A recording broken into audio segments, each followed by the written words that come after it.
Okay, Noel, thank you very much for your time. How are you? I'm good. How are you? Very well, thank you.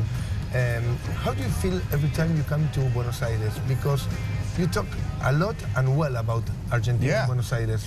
Do you feel special every time you reach here? Yeah. Because I know my memories of Buenos Aires are only good things. We always did great gigs, and we always met great people, and always had great nights out. So every time you go there, it's kind of you kind of look forward to it because you know you're going to have a good time. You know why we like your love with Buenos Aires? Because the big artists like you, they say I love Buenos Aires, but they go to Mexico and they say I love Mexico, I love Chile, I love Colombia, and you like them also. But you always talk about Manchester, London, New York, and Buenos Aires. Yeah, we feel very proud. It's a fantastic city with great people, and like I say, every time I come here, I'm always on the phone to my wife saying, "Fuck, you have to come to Buenos Aires." She never came here? No, she's coming next week. She's going to Sao Paulo because we have a friend's wedding, and so she was going to come, but she's not coming. But it's I'll bring my children back here one day. You mentioned your wife, and that was a question later when we talk about the new album. You said in an interview that your wife tested your music, and she was marvelous when she heard the new album. She loves it. Yeah. She's on the cover. Yeah. She's the girl on the cover as well. She's a tough crowd. Yeah. Like every wife. Well, your wife is supposed to be. If she listens to. I never play her music. I never say, "Oh, come and listen to this," because she's not interested. But she overheard me at home, and she kind of came in and said, "Is this you?" And I said, "Yeah." And she went, "Fucking hell, it's great." And I was like, "Okay, this is a good sign."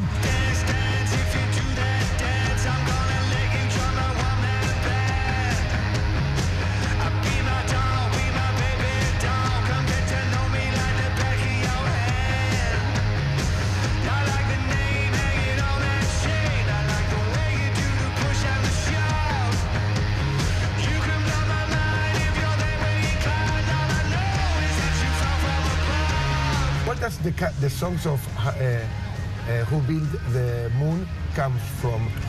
They came all from the same period of creation? Yeah. You had some old songs that you rebuilt from this occasion? The guy I was working with, David Holmes, refused to have anything to do with anything that had already been written. And the way that he works is moments of inspiration that come out of nowhere. And then you focus on this moment of inspiration, and you turn them into music, and then you turn them into songs. So it's as an album, I think it's the only album I've ever made where I didn't have all the songs written before I went in. I didn't have anything. They're all new songs from. They're all brand new, yeah. Do you reckon that it's like something different from what you were doing before in the two albums before? I mean, it's Noel Gallagher, obviously, but it's at the same time like different. It's more fresh, maybe. Yeah. Well, to be honest, okay, all right. There's a track on it called "It's a Beautiful World," which doesn't sound anything like any of my previous two albums. But for me, maybe because I watched it grow, I didn't think it was that different until I played it to people, and then there would be... say that. Well, I remember playing Holy Mountain for people at my label, right? And I run my own record label. They played it to them. Do you know what they said? Nothing. They just sat in silence. They stood in silence. And they were like, "What the fucking hell's that?" And I was like, "What are you doing?" Well, they never said, "What am I doing?" They were just a little bit confused by it all. And then I played them "It's a Beautiful World," and silence. And it was only then that I realised that it was a little bit different, but you didn't realise it when you were doing it? No, because when you're in the middle of a project... You enjoy it. And, say Holy Mountain, for instance, I heard it when it was just a tiny little piece of music. But if you hear the full thing for the first time, you kind of go, "What the fucking hell's he doing?"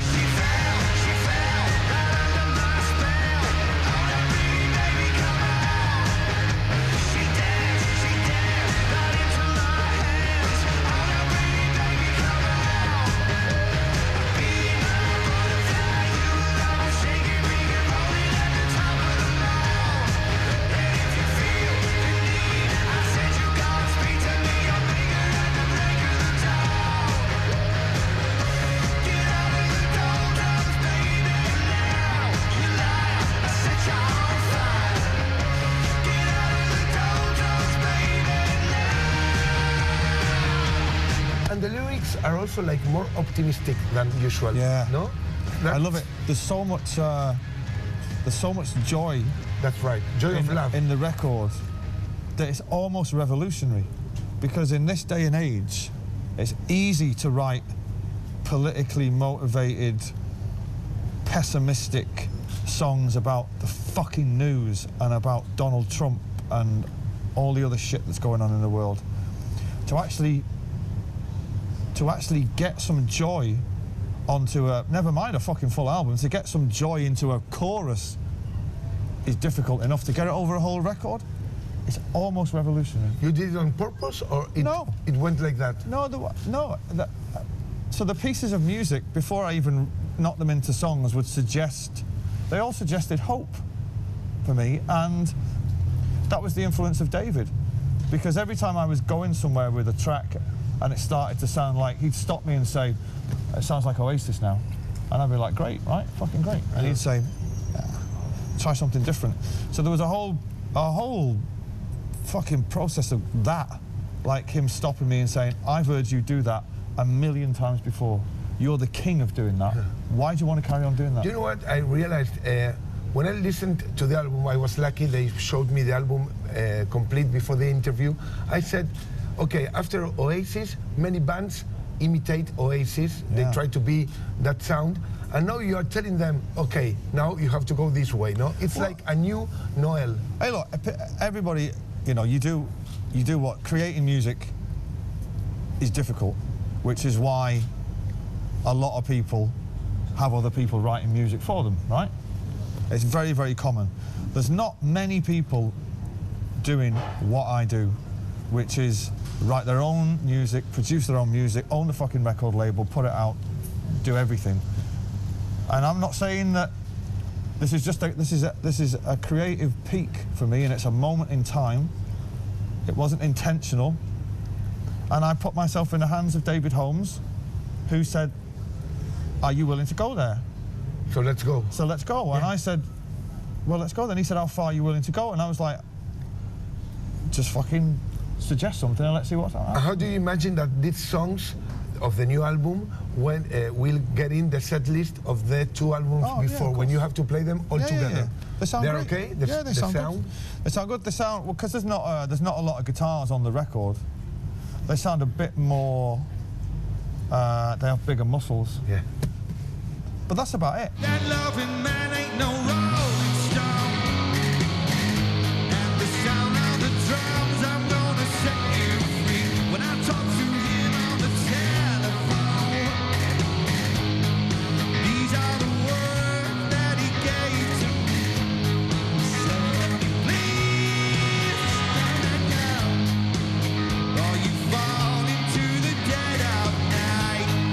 So honey, please stand down. You better learn to fly, 'cause they're gonna pull you up at the sky. The more that you need it, I know that you'll be by my side. Heat up the moment, the thunder and lightning come. I know that you'll be by my side.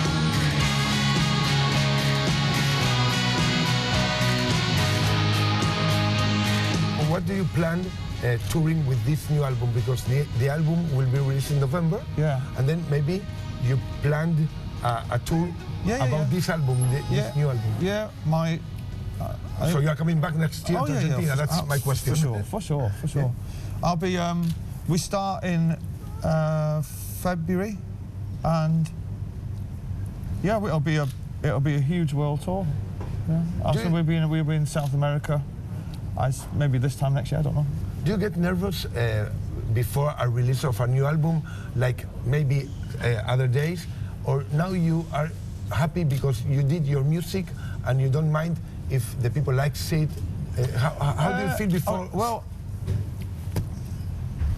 I don't get nervous because I've just never felt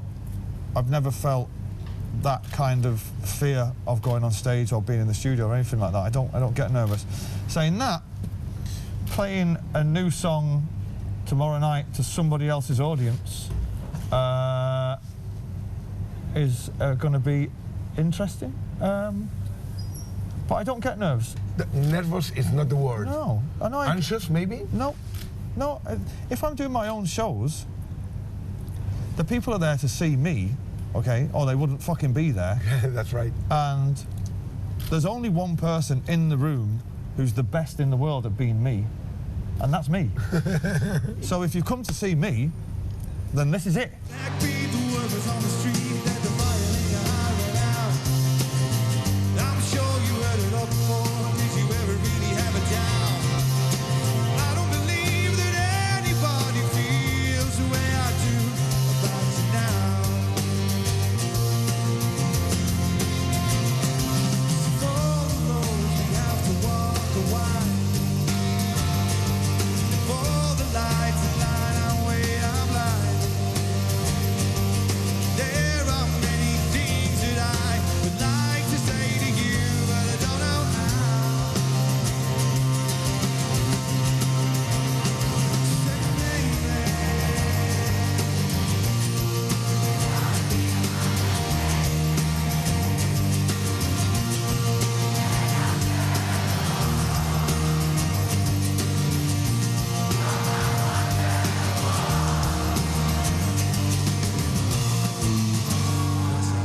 Yeah, they told me in Mexico you went out with.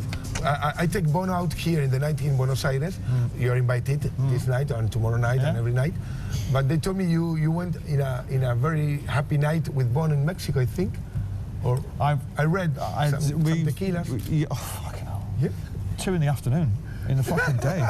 I've Well, been. you beat me. Yeah, well, my overriding memory of this Joshua Tree tour will be I've woke up so many times in bed, fully clothed, with someone knocking on the door saying it's time to go, and I've no recollection of how I fucking got there. And I didn't undress yet. Why we have to leave? I have to go to sleep. Indeed, it's a fucking fantastic way to live.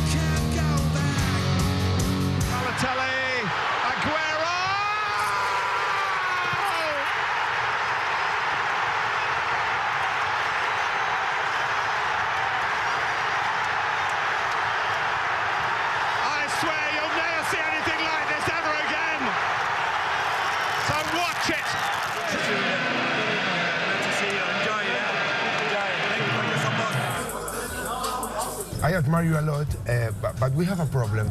I am very fan of Independiente de Avellaneda. That's the team of Kun Agüero.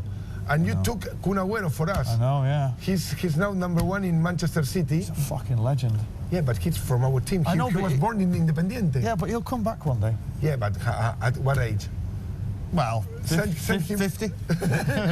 send him back when he's. So football, that's a thing that also puts you very close to Argentinian people. When I say to people at home, you have to go to Argentina, they say why, and I always say, well, think of all the Argentinians that we know from being in England. Okay, so we all know Maradona and Tevez, Zabaleta, Aguero, Otamendi.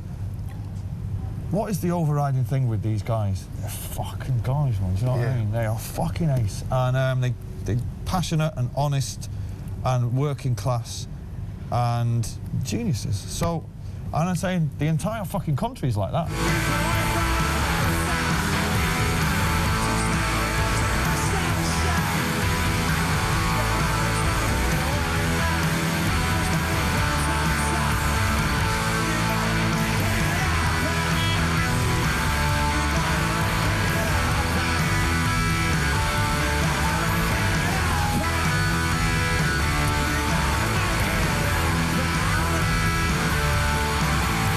I can reckon that you don't miss Oasis songs because you still play them. They're yours. Yeah. But you don't miss Oasis, that's for sure, no? No, I've got everything that I need now. I don't,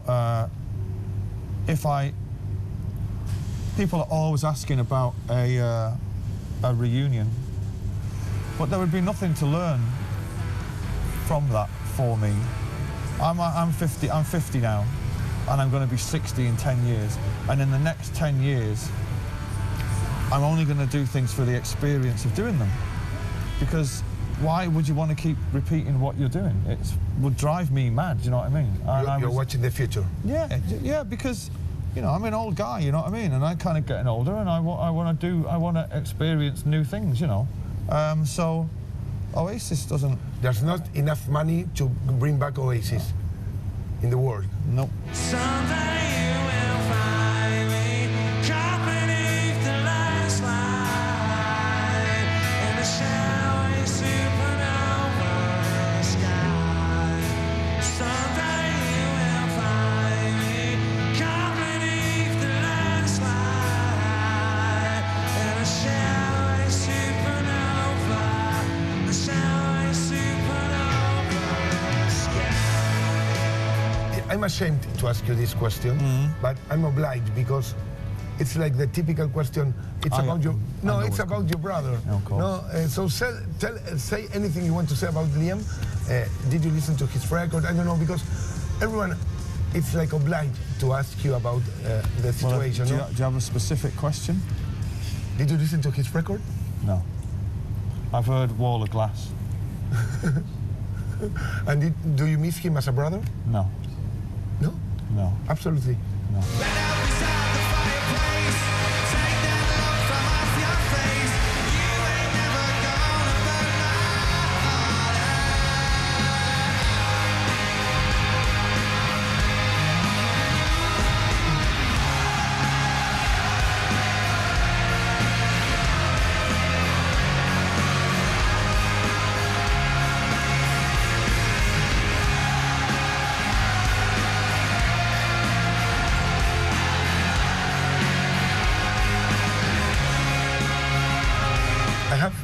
Bono phones. He's now here.